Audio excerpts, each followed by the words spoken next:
C'est une élève, presque comme les autres. Depuis la rentrée, cette dalmatienne de 8 mois a été adoptée par les collégiens.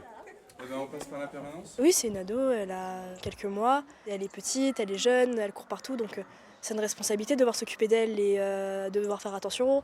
À tour de rôle, les élèves promènent Pollen sur leur temps de pause. Tu tiens la laisse pas trop longue, voilà, et puis tu ouvres un petit peu ta main et tu l'appelles. La chienne vient au collège 3 jours par semaine.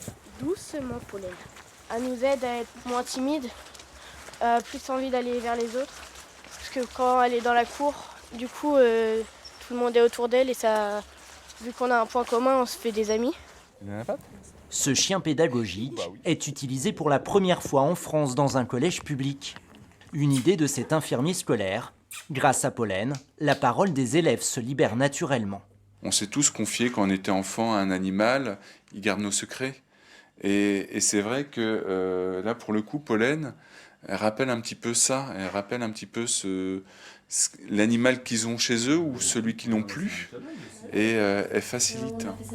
Pollen joue aussi un rôle important dans l'inclusion scolaire. Ici, dans cette classe Ulysse, par petits groupes, des élèves ordinaires viennent jouer à des jeux de société avec des élèves en situation de handicap. Pollen, elle, passe de table en table.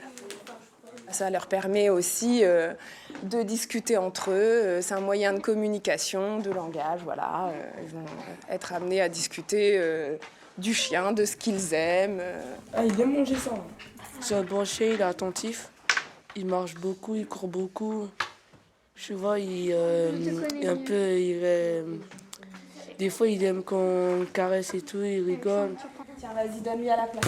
Comme un trait d'union entre les humains, Pollen est devenue indispensable à la vie de ce collège.